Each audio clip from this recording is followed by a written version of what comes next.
Today we take a trip back to high school AP Environmental Science. Seatbelts, everyone! Please let this be a normal field trip.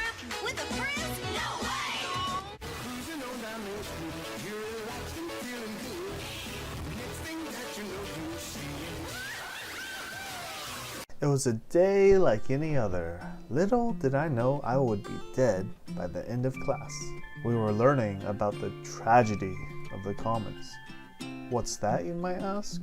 It's basically when you trick-or-treat during Halloween and you make the dumb idea to pull all your candy, then 5 minutes later you realize the candy is disappearing really fast, so you eat faster, and then other people see you eating faster, so they eat faster, and then all the candy is gone in 10 minutes and you all have stomach aches.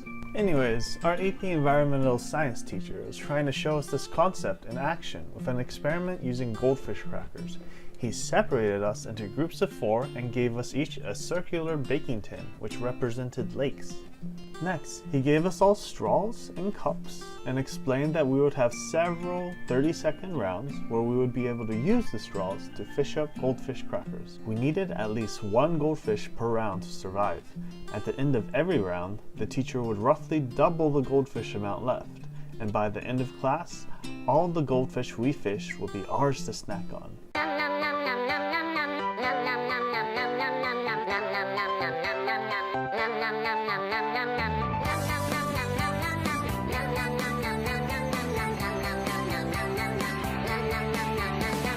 No, this was the 3rd period and lunch still wasn't for 2 hours. So people were pretty pumped. I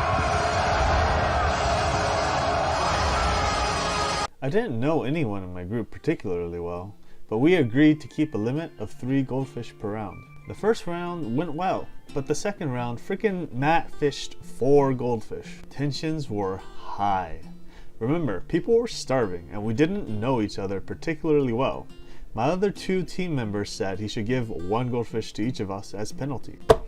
Matt just wasn't having that.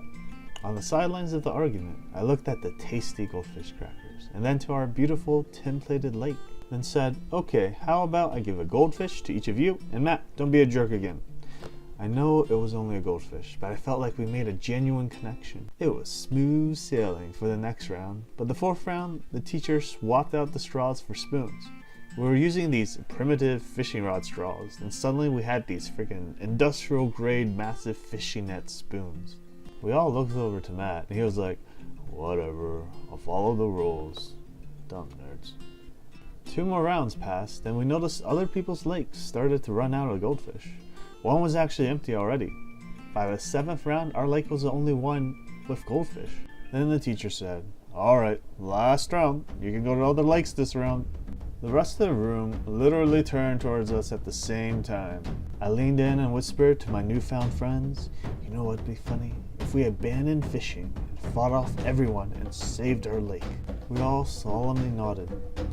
The last round was 30 seconds of what I imagine being stuck in a laundry machine feels like.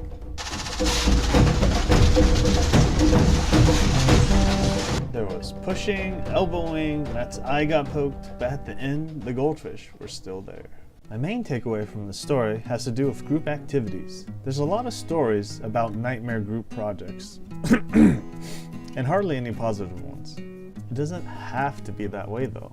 Most of the problems seem to come from procrastination and lack of communication. Group work can get complicated, but the top 3 advice I have are: 1. Lead by example and have a genuine conversation about what feels fair for everyone, including yourself. 2. Work together in person as much as possible. There's nothing like group suffering for building friendship. And 3. Start work as early as possible to avoid procrastination. Bonus tip, use when to meet to easily schedule meetings and you'll avoid this.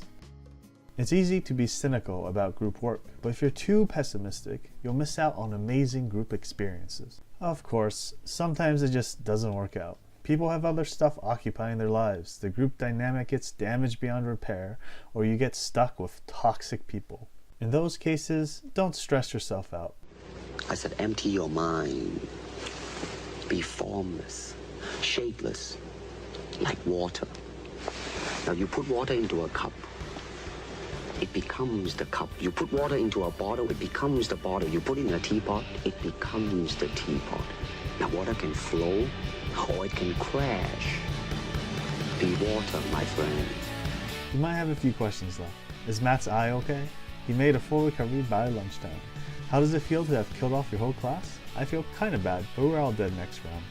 And what happened to the rest of the goldfish? The teacher was heartless, took it all back and said, they'll live on in my stomach. Christmas was a pretty busy time, but I'm going to try to make at least 2 videos this month. Hope to see you next time, and remember, thinking is good.